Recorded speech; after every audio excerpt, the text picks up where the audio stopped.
16 years in the local business community. Jason and Julie have been married for 23 years and have 3 children, Max, Ellis, and Kate. In 1995, Jason's mother passed away after a long battle with cancer. During that time, he was deeply touched by the personal generosity of the Huntsman family in their fight against cancer. When Jason heard that John Huntsman Jr. was mounting a gubernatorial campaign, he arranged a meeting through a mutual friend. Shortly thereafter, Huntsman named Jason his campaign manager. Jason worked for 2 years with Governor John Huntsman Jr., first as his campaign manager, then as his chief of staff. In 2005, he rejoined the private sector, managing his own company, Max Terry, Utah, a corporate communications and marketing firm. Now, Jason represents the people of Utah's 3rd Congressional District in Congress. He consistently fights for what is right for Utah and for the United States of America. Please welcome Congressman Jason Chaffetz.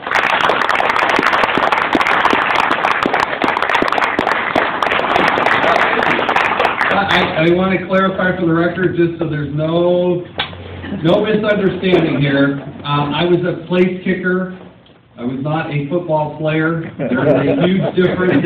They touch you, they throw a flag. That's the spot for me. I also remind my Utah friends that I still hold 2 records at BYU.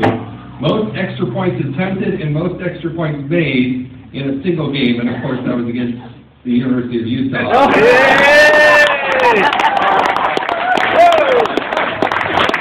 It's actually fairly difficult to actually go out on the field and attempt and make 10 extra points in one single game, but I think we scored 70 points that day. Oh. I wanted to send you the videotape. As you were doing the installation here, I was reminded by something I thought I'd share. When I was first elected to Congress, it's such an honor. It's such a privilege. And I remember when I got elected, I went and saw Jim Hansen. You remember Congressman Hansen was the congressman from really the top of Utah for some 22 years. And I went and saw him and I said, Congressman, I don't know what I don't know. You've done this for 22 years. What do I need to know? And he had different pieces of advice along the way, and he said, now, I want you to know this is going to happen to you. And it's true. That's why I'm going to share it with you. So he said, when you first get to Washington, D.C., and you see that Capitol, you see that dome, and they give you that little pin that you wear for security, and they give you a voting card, and you walk onto the floor of the House, that chill will just run down your spine. And he said, I want you to promise me this. When you see the Capitol walk on the floor and you don't get that chill down your spine, time to come home. Time to come home. But he said, as you do that each time and you get that amazing sensation that is such an honor to represent Congress, you start to understand, you start to think to yourself, how did this happen? How did I get here? With all the history and all the people and the nation, and there's 435 members from across the nation dealing with some very weighty subjects. You really internalize and you start to think, how did this happen? How did I get here? But he said, this is going to happen to you too. He said about 6 months into it, you're going to walk on that floor, same thing's going to happen, and then you're going to look around and you're going to think, all right, how did I get here? But how did they all do that? It's true. You look around and you think, oh my goodness, did anybody ever meet this person? It's unbelievable. This person actually won an election. It's true. It is truly a cross-section of America there in the United States Congress. You have people from all walks of life and all different moral compasses, and I think just to see things maybe a little bit different than I do. So that's also the beauty of the system. And it's funny because we hear a lot of discussion in Washington, D.C. About the debate and our ability to get along. But you know, Congress was actually set up to debate. You're supposed to have these candid discussions. When you're on the floor, they have actually this big, there's an official word for it, and I'm forgetting what it is, but basically this big club, and It's this big stanchion with like a club face on the top of it. When Congress was first installed, the sergeant of arms would use this to beat back members because there were fights on the floor of the Congress. That is literally what this thing, which is still the same one that it was back in the day, but that's the way it's supposed to be. Have you ever seen it used? No, but I've got a nominee right here. So it's tempting to use it every once in a while. But we're supposed to debate vigorously. You know, we talk about the weighty subjects that become before this nation. We're not supposed to have somebody who just with the stroke of the pen can bypass Congress. That ought to scare America as much as anything this president has said. That is not the American way. It's not supposed to be easy to get something through the Congress and the body. That's the way our founders set it up. It would have been a lot easier to just have one legislative body. Instead, they separated it into two. It would have been a lot easier to just have a president and forget about the legislature. But that's not the way they set it up. The beauty, the power, the inspiration that is the United States Constitution is one of vigorous debate. And it's also of checks and balances. And so one of the things, and by the way, think of some questions, because I'm not going to talk very long. We're going to do some Q&A here where we get deep into the issues. But I want to share another perspective about the committee that I'm on, the Oversight Committee. I'm actually on 3 committees at the moment. I'm on Homeland Security. I'm also on Judiciary. It's interesting, because when I first met with John Boehner, we had a little discussion about committee assignments, and he said, "What about Judiciary?" And I said, "Well, I'm not an attorney." And he said, "Well, exactly, that's why I want you to be on the Judiciary Committee." And so I'm actually on Judiciary, not being an attorney. And normally when I speak before a crowd, that's like a standing ovation, but I understand you're waiting for dessert or something. I'm on Judiciary, but then I'm also on the Oversight and Government Reform Committee. And this committee is a little different than the rest of the committees. Authorizing committees, the way it's set up, have very specific lanes in which they operate.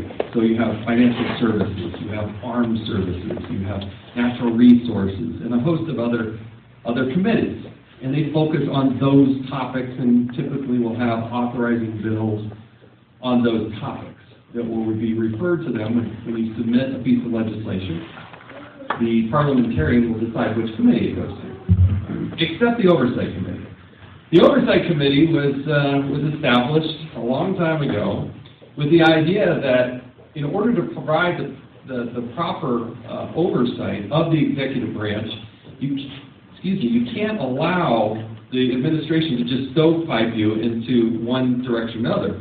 You need one overarching committee that has no bounds to its jurisdiction. So I spent a lot of time on this, and quite frankly, I'm trying to become the next chairman of the Oversight Committee because the chairman times out. You go 6 years, and then you've reached your term limit, and there'll be another chairman. But this is why I think it's vital that this work. In order to provide the oversight of the executive branch, you need a body with some power behind it to go root out what is happening or not happening within the administration. So the chairman of this committee has something nobody else in the nation has, and that is they have unilateral subpoena authority. They don't have to get a vote of a committee. They don't have to go to a judge. With the stroke of the pen, they can and should be able to get access to anything that is within the executive branch, with some exceptions. An exception would be, for instance, executive privilege, which is something we're dealing with. I do believe that the president should be able to have counsel and candid discussion with his senior post advisors in an unfettered way without the idea that, all these notes will necessarily become public. I think that's a valuable thing. But it doesn't mean that extrapolates out to everything that the executive branch does. It means a certain circle here. We're in a constitutional battle right now with this administration over this power. The case that is in the courts at the moment deals with Fast and Furious. For those of you that maybe don't know about Fast and Furious, the ATF, Alcohol, Tobacco, and Firearms, back when the Obama administration started, they purposely, knowingly, and willingly allowed the drug cartels to have nearly 2,000 AK-47s. They allowed illegal gun purchases, straw purchasing to happen because they wanted to see who in the drug world was going to actually purchase these. Now, that was a really bad idea. That was a really bad idea, to say the least. One of those weapons was used to kill a U.S. Border Patrol agent by the name of Brian Terry. Just to give you an idea of how bad the situation was, people were suspected of coming across the border illegally. They were in pursuit of these people. Middle of the night, they get into a firefight. Brian Terry, he was armed with a beanbag gun.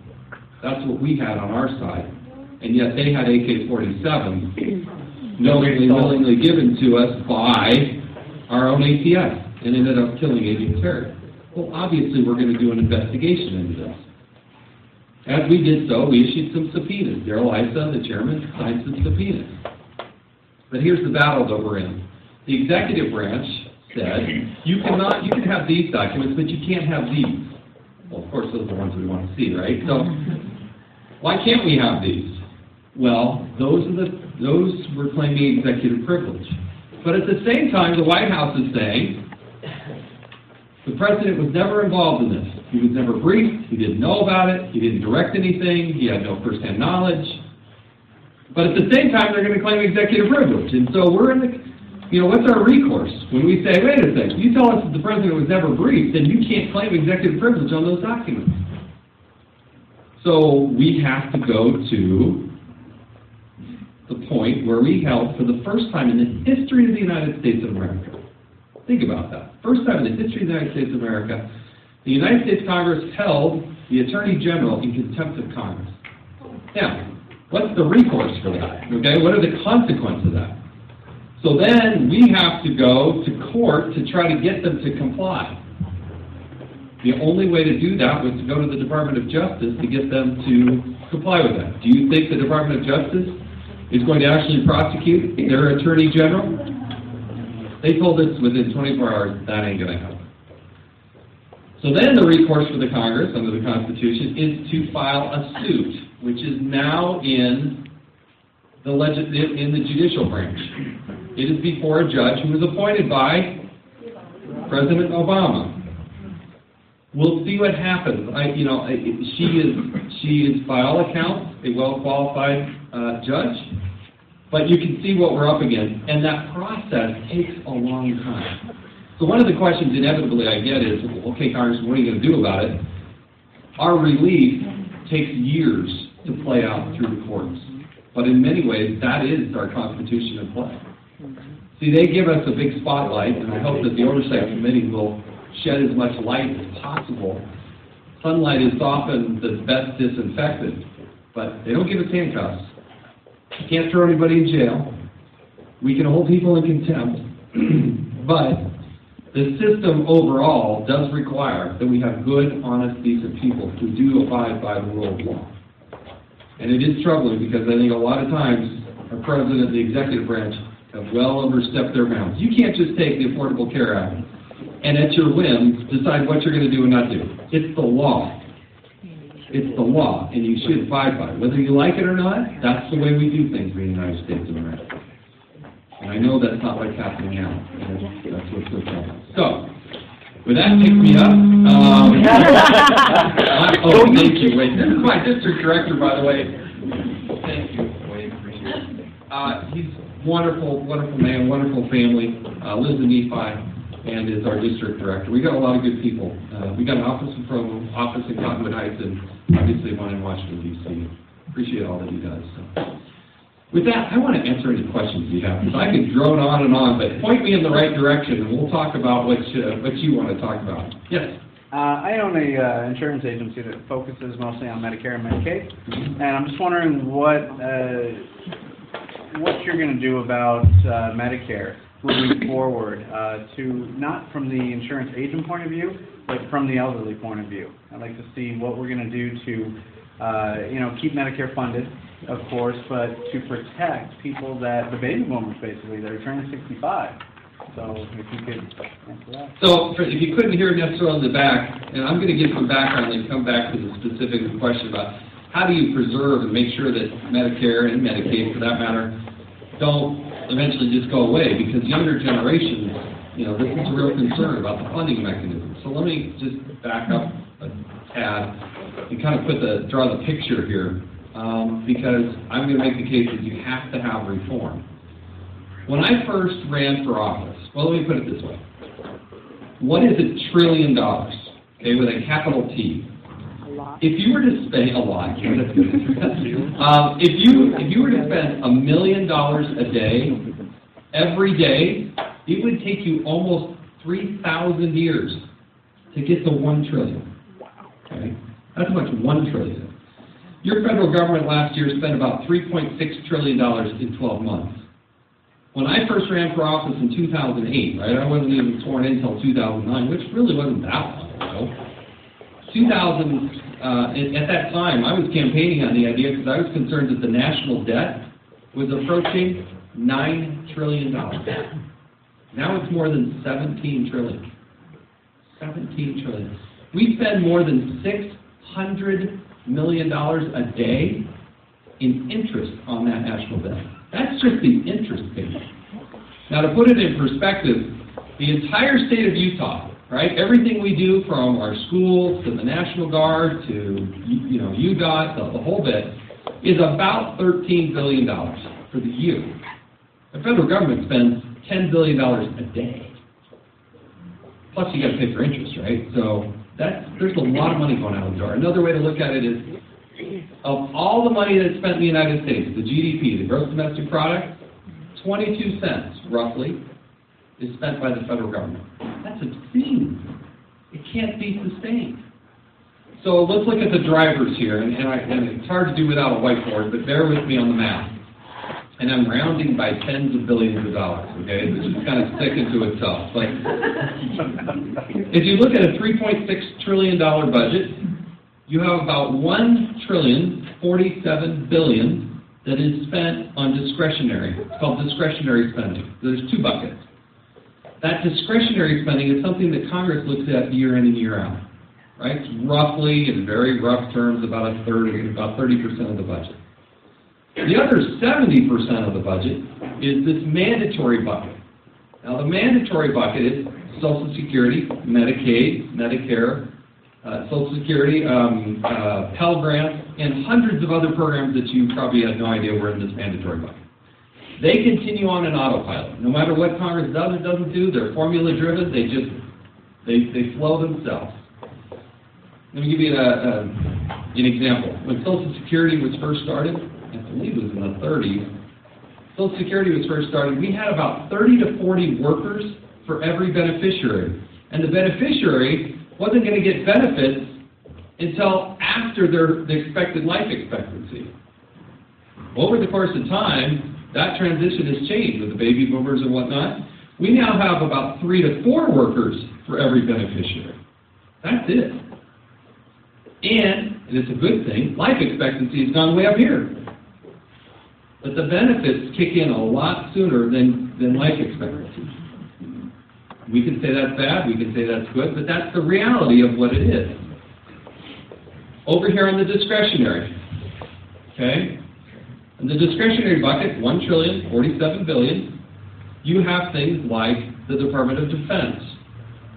Now, in my mind, if I thought there was something that should be mandatory, it would be the Department of Defense. It's not, it's discretionary.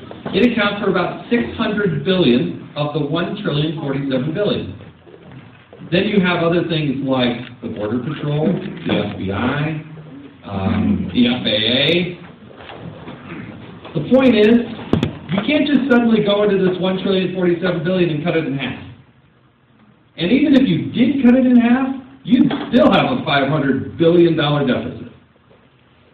See, there's no doubt that there's waste, fraud, abuse in this $1.047 trillion. And by the way, since Republicans took the House, we have brought that number down about over $200 billion.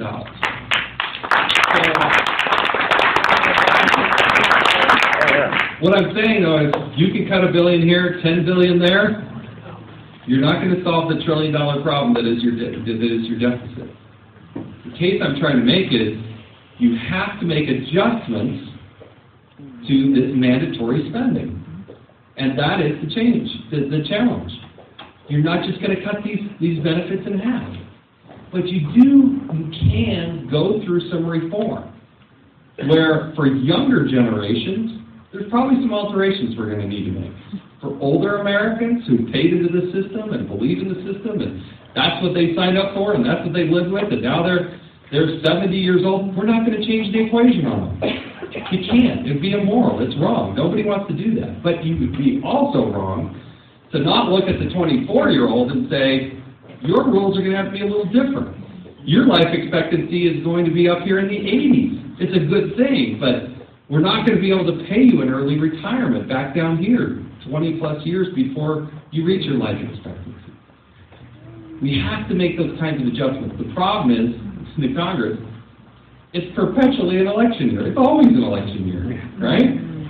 And nobody but nobody wants to tackle one of these entitlement programs because they immediately get an ad to say, you're going to destroy Social Security as we know. You're going to destroy Medicare the way we know it. But if you don't change it, it won't be there. And until the public puts pressure on people like me to say, Congressman, what are you doing to fix that entitlement program so that it does stay here? It ain't going to change it. It's going to get worse, our debt, our deficit, and we're going to put our financial future in the hands of the Chinese, the Russians, the Japanese, and others. They buy more than half of our debt.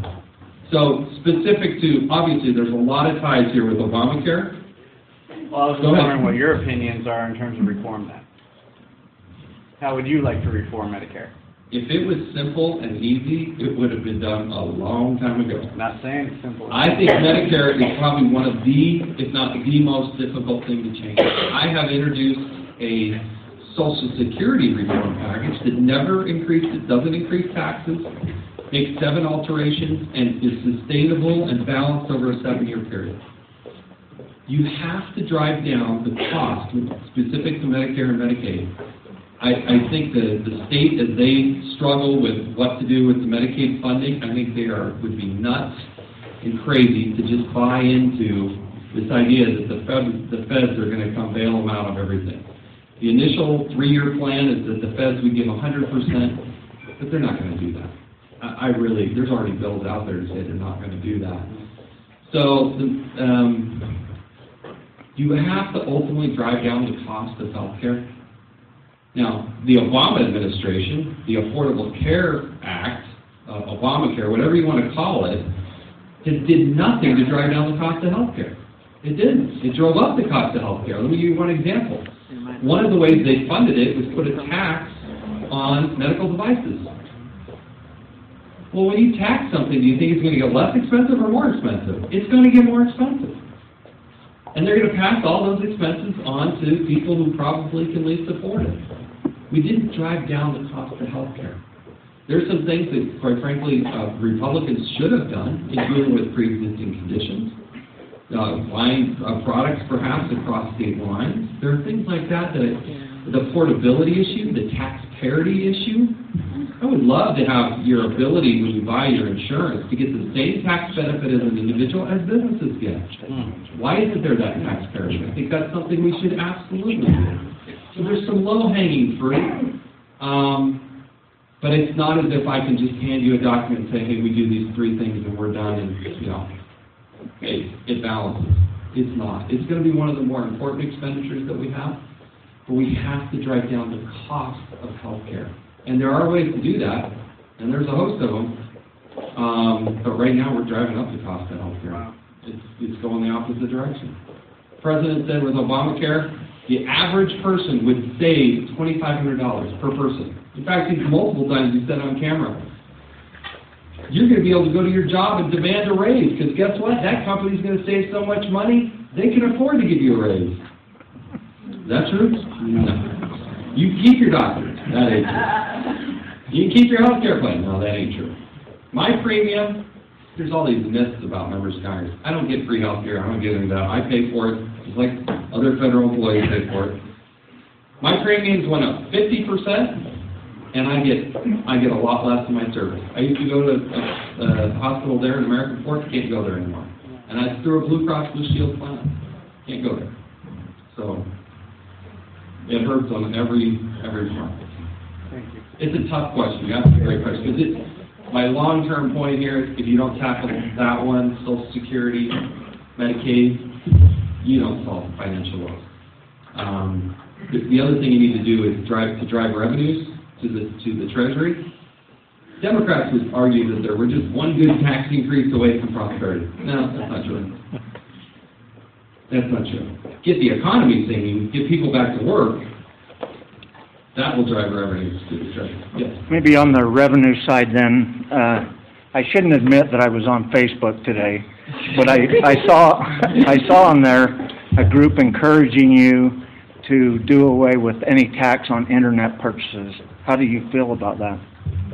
So I have actually, there's two parts to this. And what I have agreed to do is tackle a very difficult issue and deal with remote transactions. And so let me try to give a little background for everybody here. Most people think if they go online and they purchase something over the internet from another state, somebody who doesn't have nexus here, that you don't have to pay any tax. That's actually not true. The tax code is such that if you purchase something from another state, you're supposed to pay a use tax. Now, they may not charge you when you go to buy that, but you're supposed to pay a use tax. I venture to say in here, there ain't a one of you that are paying the use tax. Statistically, you're supposed to pay it, and you're not paying it. Nevertheless, I believe there was what was called the Main Street Fairness Act. I worry about businesses like yourselves. I'm sure some of you are selling some retail products, for instance. To me, it is not right, nor is it fair, to have the same person. I'll take myself, for example. If I'm here, and we're going to buy this gadget, if I buy it online, should I pay no tax? Or if I buy it from whatever retailer here in Payson, that I should pay tax? No. One person buying from the same spot, buying the exact same product, should pay the same tax, no matter whether you buy it on the internet or if you buy it in that real retail store. And I think we're really hurting Main Street by the fact that a lot of people think they can just get around and pay no taxes by just buying it online. I think it's a very good conservative position to say that there should be tax parity. Now, it's interesting because this bill comes before the House of Representatives. It does not go to the Ways and Means Committee, which deals with all the tax issues. It goes to the Judiciary Committee because, to me, this is all about states' rights. If you live in Oregon, you pay no sales tax. You pay no sales tax. So if you want to buy this good, you don't pay sales tax. But in Utah, we do have a sales tax. And whether you buy it on the internet or you buy it in the local store, everybody should pay the same. They should pay the same. The second part of this is what's called there's an internet tax moratorium. If you were to look at your phone bill, for instance, you would see this laundry list of taxes that you have to pay in order to have your phone. What passed before I came to Congress was an internet tax moratorium. That is, nobody but nobody is going to charge taxes to access the internet or use the internet. I think it's good public policy. It started initially. Wasn't as if we had to peel these back, but nobody's going to tax the internet. That expires on November 1st. I'm supportive of it. I'm a co-sponsor to extend this and make it permanent. So I do fully, 100% support the idea that there should be no tax on internet access. But if you're going to purchase a good, I'm going to argue that we should be charged the same tax, the same person buying the same good, and that if we do this right, you should broaden the base and lower the rate. This is not a way to just have more revenue coming into the state of Utah. The state legislature, I think rightly, overwhelmingly passed a resolution in support of this concept. There's more about internet sales tax than you wanted to hear, huh? Yes, sir. That's a good question. Last night at the caucus meeting, there was a great deal of discussion about the Common Core and the things that is done in the state of Utah and the federal takeover of the education system. I wondered what your Hey, when I first campaigned, I campaigned on the idea that we need to repeal No Child Left Behind, and there should be no federal Department of Education. And I still think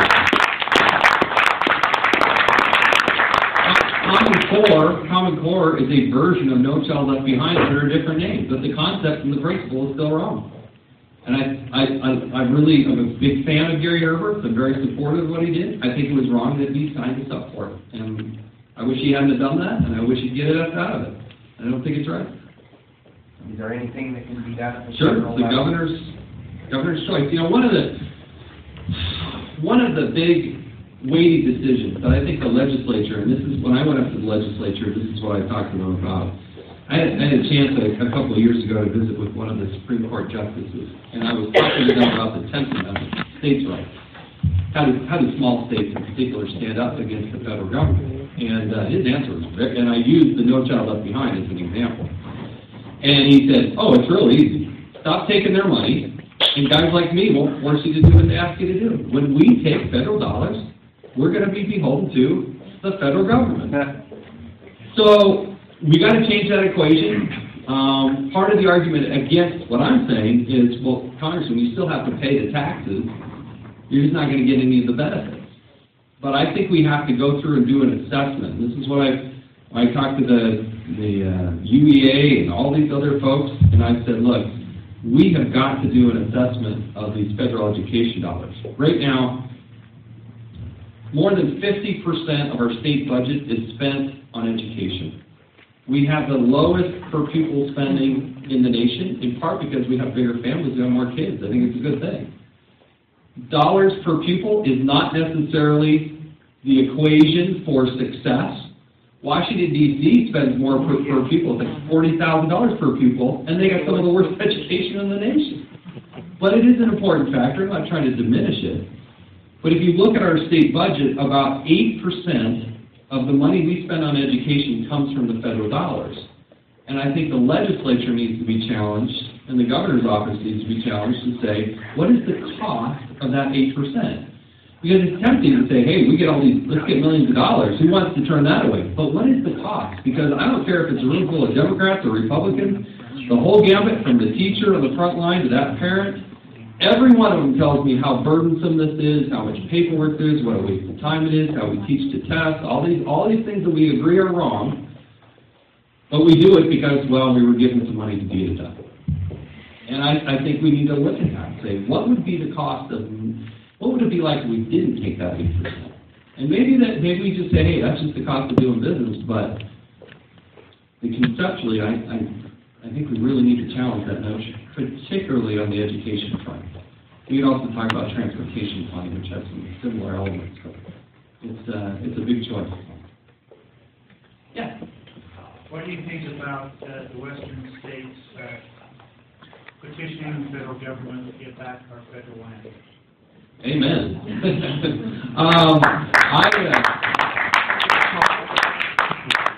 I actually have a bill that passed out of committee recently, just in the last few weeks. It's very similar to this. I think what is happening in our state legislature, the idea, the notion that there will be sorry, I'm switching gears here for a second. The idea that the state of Utah could file a suit to go back and look at the Enabling Act and challenge the notion that the federal government never lived up to its obligation, an obligation that they fulfilled with other states but didn't with ours, has a lot of merit and should be pursued. I applaud that, and I think the legislature should fund that. Separate from that, I also feel an obligation to do everything we can to protect our federal lands and get as much as we can, as reasonable, returned back to our state. So there's two things in particular that we're doing. One of which is this bill that I got passed out of committee, which is hard to do. There are about 7,000 bills or so that are introduced in the legislative session. A couple hundred of them ever make it to the floor. So this bill is based on a 1997 study done under the Clinton administration. The Clinton administration did an inventory of BLM holdings across the West. And what they found is they had about 1% of the land served no public purpose. That is, it didn't have mineral rights, it didn't have access rights, it didn't have all these other characteristics. It served no public purpose. And so, based on the Clinton administration, which I thought was pretty clever to say, hey, this is the Democrats saying this, not me. Based on the Clinton administration study, if it serves no public purpose, then we should put it up for auction and sell it back as private property.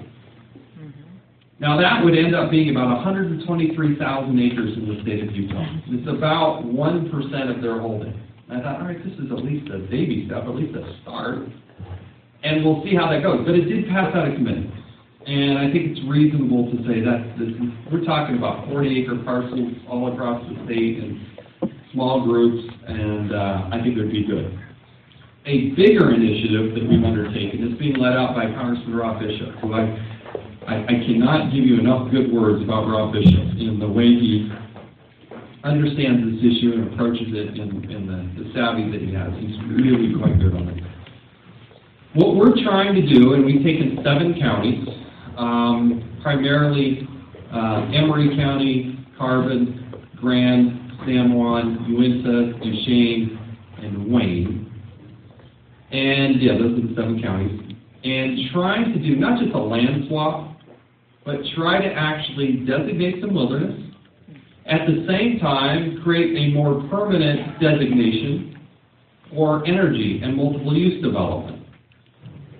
But it's not just a land swap. We're trying to do something that actually some senators did way back when, earlier in the 20th century, and that is, we've got to follow the lead, I think, of what Montana and Alaska did.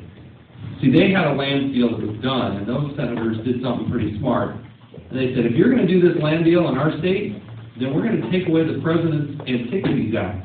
And you're no longer going to be able to use the Antiquities Act to just unilaterally have the President go take these lands and designate them as wilderness. That was a smart move, and we need to do that. It creates certainty. It resolves these issues for long term. It'll get rid of the long-term lawsuits that are perpetual in their nature. And we're trying to do it. It would be the single largest wilderness bill that has ever passed in the House of Representatives, and but it would also be one of the biggest energy development bills to ever pass in the House of Representatives. It would involve millions of acres. We're doing it from the ground up with the county commissioners and local cattlemen and others.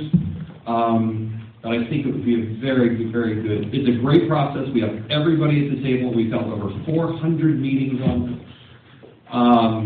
and we're making good progress. But the concept, I think, is solid.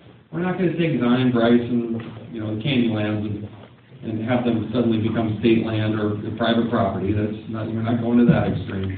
But there's a lot of this land that should be managed and taken care of by Utahns, not by the federal government.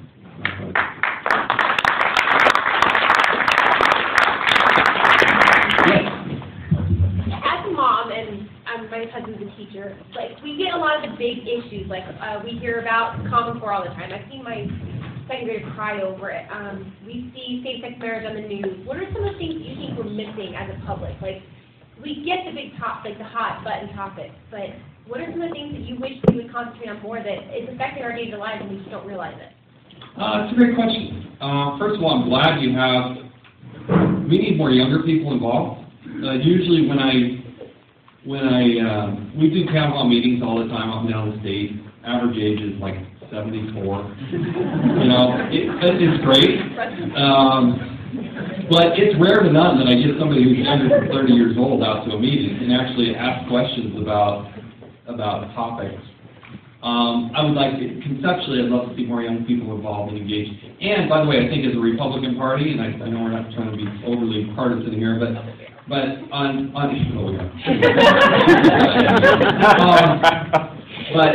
got to talk about issues that they care about.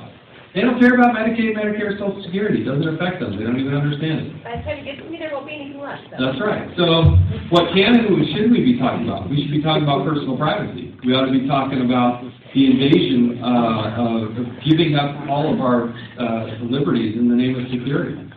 The fight that I did against the TSA and trying to limit back some of their powers, the NSA, and what they're doing is going after suspicionless people. I'm glad to see some of that in the news, but that's affecting every single person in this room, whether you like it or not. I have a bill, it's the GPS Act. Most people don't understand how the technology works, but if you have a smartphone, if you have an automobile, if you have something else, you can triangulate your location with such precision that you have some communities across the United States where law enforcement will follow your every move of every person in that county. Now, we don't do that in Utah County, but I would say some other counties do it. I will say that it's not against the law right now to get what's called a stingray. A stingray is a cell phone simulator. I could get a stingray, a good 15-year-old in here. They could tell you every single telephone number that's pinging right now. I could decide that, hey, you know, I want to follow her. Oh, her number? Yeah, I bet it's this number because I can tell based on my phone. And then I could follow you. In fact, once I know your telephone number, I could turn on your camera, and you would never know. It is not against the law. What are you going to do about that? No, well, it's creepy. And that's the argument that I made with our GPS Act. It basically says you have to have a probable cause warrant to track somebody's whereabouts. You have to be able to tackle these types of things. And it is scary. I'm telling you, I have seen classified briefings. I have seen unclassified briefings. If you have a camera on your computer, put a little sticky note on top. If you want to use it to Skype or whatnot, take it off. But that can be turned, if your computer is off, they can still turn it on. You think it's not doing anything if the power button's off, you're wrong. When you're in China and you're going to school and you want to pursue a technology type of, they will teach you how to hack. I mean, there are high schools where your project is, go find 12 American families and give us their bank accounts. That's what they do in China. That's what they do in Russia. So don't be kidding yourselves that they have the same sort of moral code. This is what they're teaching their youth how to do. And it's so easy to tap into your computer and your mobile phone and your bank. It's unbelievable. It scares the living daylights out of you. Wow. So that's one area that I wish we would spend a little bit more time on. It's out there, but be smart. Update your antivirus. Turn stuff off. Cover your... You officially scared all of us now. That was a good question. The other thing that I guess I would mention, last thing, and then we'll go to another question, is, and particularly the youth, I think older generations understand this, but foreign policy is something that affects all of us. You know, it affects us probably a little bit more because we have more National Guard per capita than any other state. It affects us more because we send missionaries around the world, nearly 100,000 missionaries out there that are out there. And we just have this nature, whether or not you're a member of the LDS Church or not, we have people that serve overseas. Everywhere I go in the world, inevitably I'll come across somebody who says, oh yeah, you know, I'm from Springville, or I'm from Payson. I met a Marine out in the middle of nowhere in Afghanistan. And there were 3 Marines, and one of them was from Payson. This kid was amazing. Absolutely amazing. Most people don't pay attention to the need for a strong defense. I believe that there's peace through strength. We're suffering the consequences of a president who has taken us the opposite direction. We have a immediate gratification younger generation who doesn't understand the effects of war. We're still at war, and you never know. And that scares me a little bit. That it's just like a video game. You know, let's just keep going to the mall. And we're spending $600 billion out of a $3.6 trillion budget. We got real men and women who are, think about this, in Afghanistan we've had 1,795 people lost their life. We had more than 19,000 people that came back that were injured. We spent more than $100 billion, $102 billion to be exact, on aid in just Afghanistan. That is not weapons, bullets, food, troops, tanks. It's none of that. That's just aid. Now, what about Payson? What about Santa Clara? What about Mississippi? I mean, they have $30 billion that has been appropriated but not yet allocated, and yet our troops, we couldn't even give them a 0.5% pay increase. half of 1%. But you know what? Nobody in general paying attention. That's what scares me. That's what scares me. What can be done about that? You got to share it, talk about it, plead about it, and we have to have more young people involved and engaged in understanding what it really means to them. This was a great question I had. I went to a school, and I gave my little pitch about 9 trillion to 17 trillion. And the kid asked, I think, a great question. He said, what does it matter? I mean, if it went from 9 to 17, it didn't affect me. Well, and it was a great question. Yeah, it's probably right. We probably didn't explain the economic. Our financial literacy for younger generations isn't that great, but what I tried to explain to him is the consequence. And it's hard because, you're talking to a 17-year-old who maybe hasn't digested how pivotal the interest rate is. But when you artificially, through our Fed, are pumping so much money into the economy, the consequence is you're going to have rapid inflation, and at some point you're going to have rising interest rates. And when you have rising interest rates with inflation, there is nothing more devastating to somebody who's on a fixed income or a young person who's just trying to get out of the chutes. It's just devastating. And it's right there. Paul Ryan is the most articulate one I've seen on it. He is so good about saying there's a train coming at us, we're in that tunnel, that light is getting brighter, and we're not doing what we need to do about it. And like I said earlier, entitlement reform is the other thing that most people walk around and they say, well, okay, as long as they don't change mine. But I want the public to pound on us and say, what are you doing on entitlement reform? Rather than supporting the AARP, which will run an ad the moment I say something, They do a lot of good organization, but statistically, many of you are involved in paying into that. But you know what? They're not part of the solution, they're part of the problem. If they're not harping us to say, don't touch anybody who's 55 and older, but let's work with you to change it for younger generation. That's the right answer, I think. That's the right answer. One more question. Okay, one more quick question, yes. Let's do 2 rapid fire, how's that? Short answer. Well, my question is, you talked about the expanding debt and stuff. Do you feel the government needs to get out of the welfare business, like food stamps, Pell Grants, and move it to private organizations, charities, etc.? So the question is, I don't know if you can hear about that, but the welfare state that we have become, we have to trim that back. Here's the statistic that should scare everybody. Oh, go ahead. Oh, I wasn't asking about trimming it back. Do you think the government should even be in that business as far as, or do you think that should be left up to individuals to make that decision? I do think there is a proper role of government in a very limited way to provide a safety net. And let me give you an example why. And the statistic I was going to give you is that since the year 2000, there are 30 million more people on food stamps than there were in the year 2000. 30 million. Now, that ain't right. There are too many people taking advantage of the system. On the other end of the spectrum, I'd say one of the more emotional visits I had was up to the Utah School for the Deaf and Blind. It's up in Ogden. You want to go see something that's great and Utah to step up and help in an amazing way, that'll tear your heartstrings out.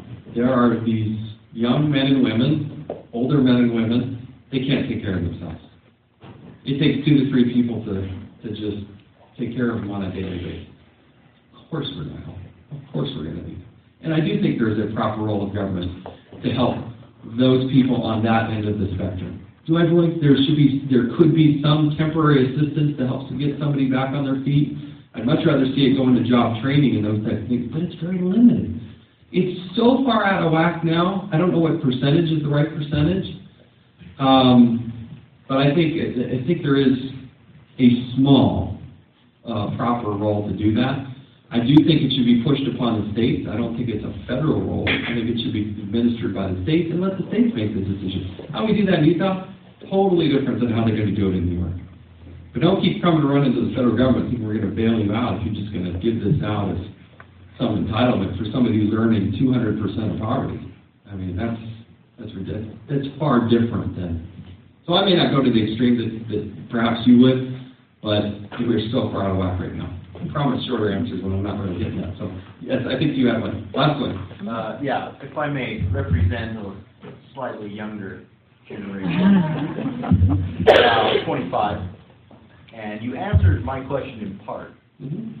But I've surrounded myself with individuals, all 25, 24, 25.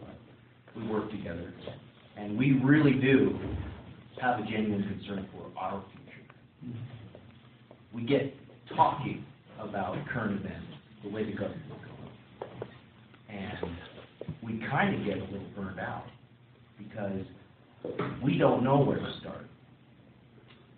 We don't know what the people that are already in the positions need from the 25-year-olds. We fear that our voice is just a little too small. So how would you encourage people in my position and how we can benefit your work? Yeah, no, look, I appreciate the sincerity with which you're sharing. For those that maybe couldn't hear in the back, he's 25, the other 25-year-olds, but, the voices maybe a little bit smaller, don't know how to necessarily engage and make the kind of difference that they should. There's no one topic that I think there should be any limitation to. The biggest surge that I saw from sort of the under 30 crowd was when the House was considering SOPA and PIPA. Now, most of you have no idea what she does. The government was going to change the way the internet was administered, and you had Google and others decide that they were going to go black for a little bit because they were going to have what's called a DNS redirect. That's what China does when they don't like your website. They just say, hey, go over here. And they fake out the internet through this DNS redirect. Oh my goodness. We had this surge of mostly people in Europe, but not everybody is just technology. The better organized, the more participants that you can get when there are town hall meetings, and there are opportunities like last night to go to a caucus meeting and be involved and be a delegate. I worry, I think this whole count my vote thing was just absolutely, totally wrong. I just totally disagree with it.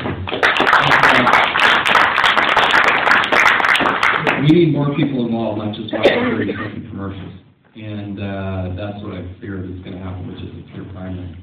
Who can raise the most money? Who can run the most ads? Who can build the most name recognition? When I was nobody trying to become somebody, I had to get out and work and go sit down in living room after living room and make a case. You go to just a straight primary, guess what? You can go meet with everybody you want, and you ain't going to make a whole beans difference unless you got some name ID and some big bucks to go get out and build it. So, anyway, be involved, be engaged.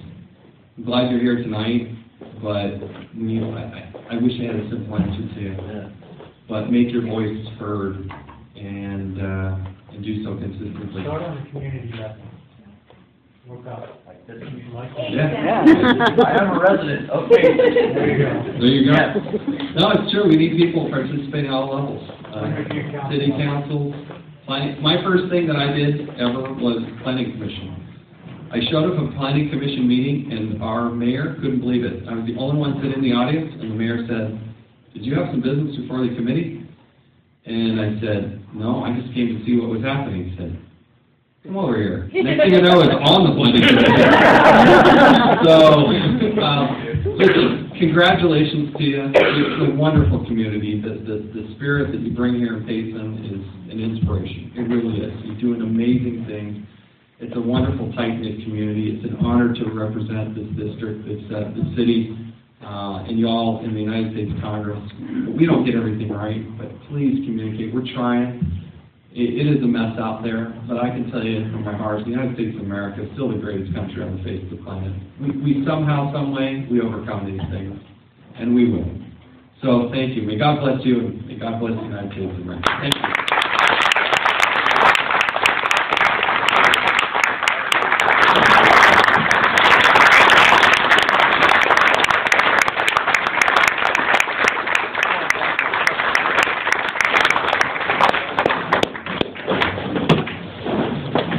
All agree? That was a wonderful time.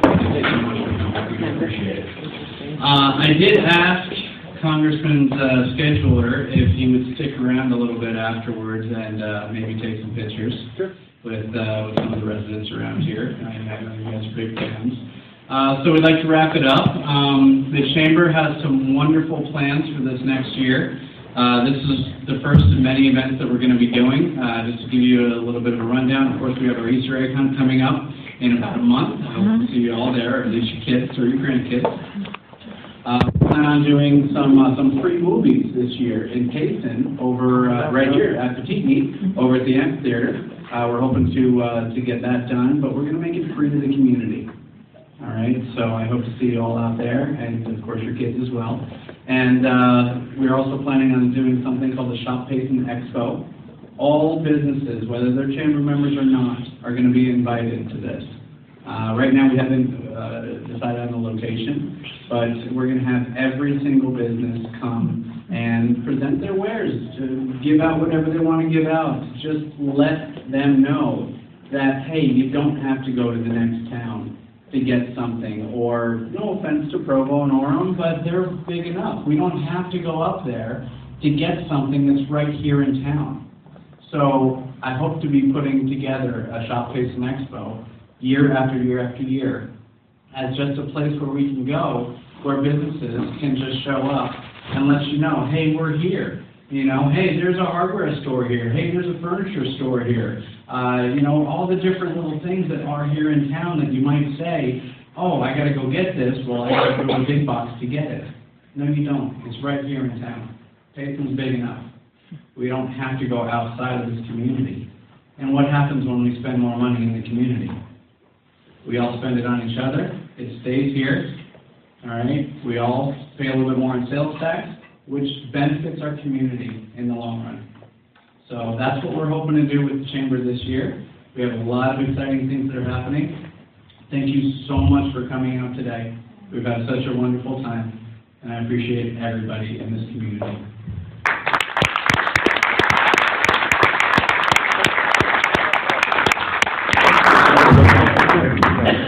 I just wonder how